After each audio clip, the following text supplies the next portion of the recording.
Hey, what's up? This is Josh at Break Your Stereo and Performance. This is a 2017 BMW 530, and what's funky is it doesn't come with a backup camera. And so a lot of these vehicles within or right before 2018, 3 Series, 5 Series didn't come with a backup camera, which I think is kind of weird.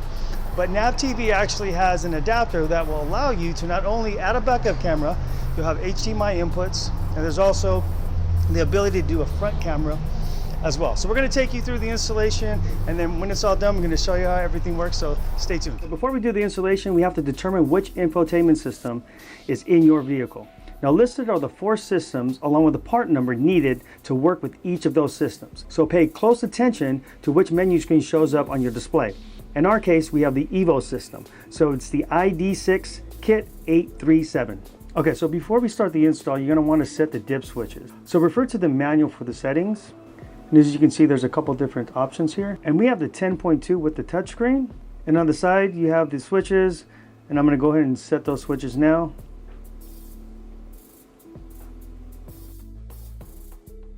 Okay, so those are all set. Okay, so the camera they're installing is made by Vision, and you'll be able to get the model number in the description below. But it's a lip mount camera, and most lip mount cameras will work out. And this is the spot that we're going to put it in. So the first thing you want to do is remove the trunk lid panel. From there, you can drill the hole for your camera. And run your wires through. And then from here, we're going to take that wire and run it down the hinge, behind that panel, and then into the vehicle.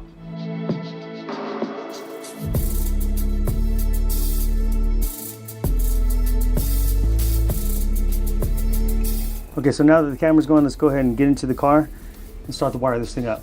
All right, so first thing you have to do is remove this panel, and there's a screw behind this panel here that you're going to want to remove. And then there are clips that set this wood panel in place. So grab your panel pull and then go ahead and pull on that. It's better to have 2 people because there's a lot of pressure on that.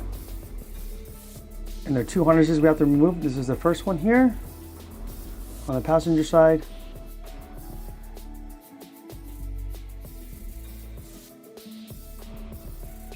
And then you have the start button that has a harness on it, so pull that off. And there are 2 screws holding the screen in.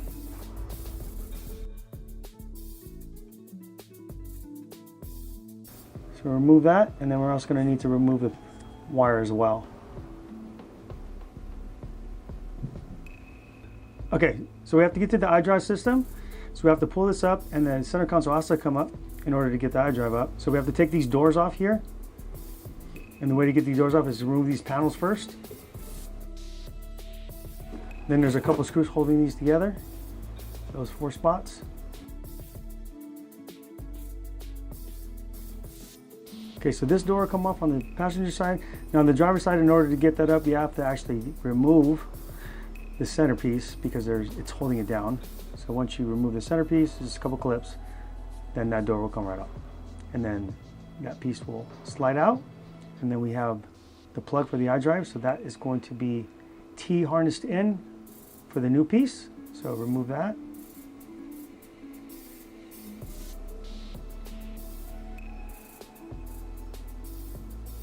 Okay, and there are actually 4 plugs here. You have male and female, 2 different ones, so just determine which one will work. You can't mess it up because it won't fit in the other ones.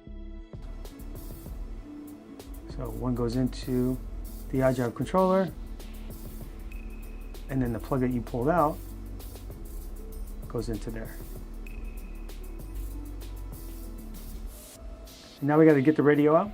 So there's a wire that needs to be ran down, so you have to remove this radio. And there's 4 clips, so use your panel tool and pull on it. It's kind of tough to get it, so it's nice to have 2 people pull at the same time. There's a couple screws that hold that radio in, so I'm pulling that radio out right now. And then from here, I'm going to drop down the cable for the display, put the new one in.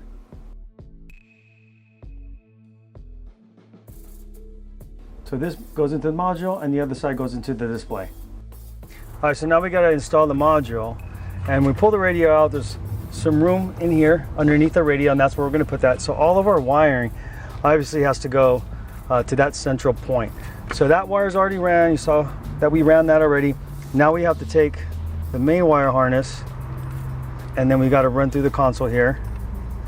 Okay, and then after that, there's the IR, which has to get ran. So you do get an IR extension, and then there's also an IR wire, and that you're gonna need to control the options on this module. So it's yeah, okay, so here it is right here. So this is the IR, this is what this looks like. And then you get a wireless remote control. So what we're going to do is we're gonna actually place it under here so you don't see it. And then we're gonna go in through here. As you can see, we already ran our fish tape here, which is actually just a big old wire tie.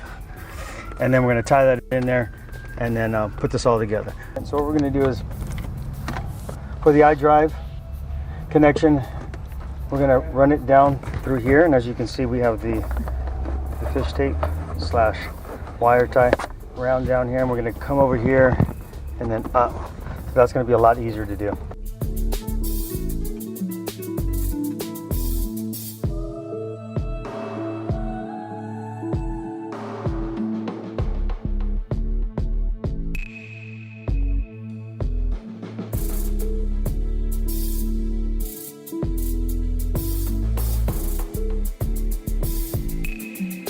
Okay, so we got all the wires ran.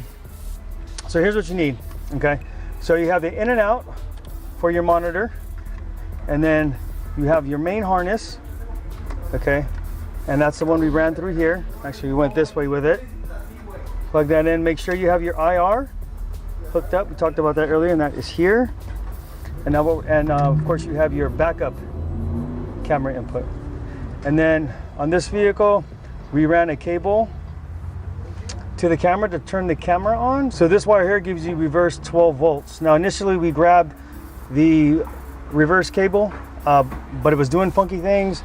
It was actually kind of reddish, and the signal would cut in and out, so we weren't getting a full 12 volts out of that wire. Sometimes on these European vehicles, the voltages will fluctuate a little bit, and so this piece will give you a solid 12 volts going to the camera that's turning it on. All right, so we're gonna tuck this away here, put everything back together, and then we'll go through the menu and we'll go through the options on this.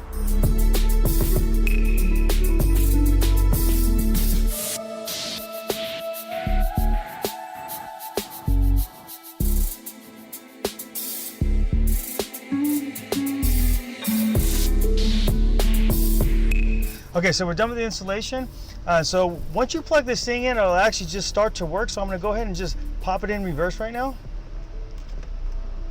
And as you can see, the picture comes up.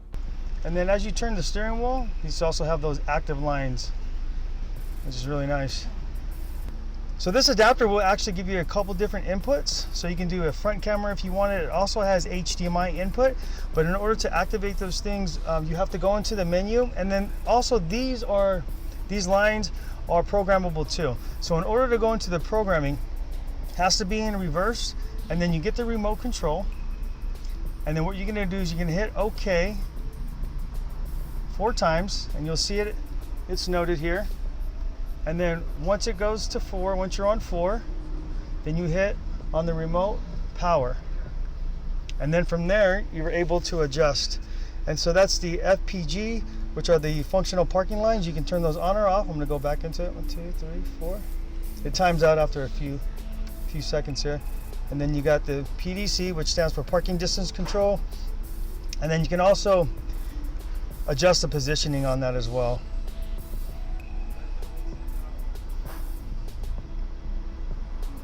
And then we'll just go ahead and put it back in park. And then it goes back. Everything is still functional.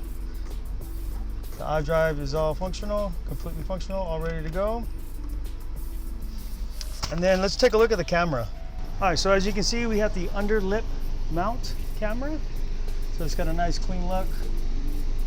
That's where the factory one comes, in that exact spot. And this has a 170-degree angle, so you get a nice viewing Okay, so if you have a BMW and it doesn't have a backup camera, this is a great solution for you. Just click the link in the description below and that'll take you directly to the product page. Now remember, we do have financing available. Simply apply online and get approved today and we'll send it out directly to you. If you're local, we are located at 465 North Oxnard Boulevard in the beautiful city of Oxnard. Thanks for watching.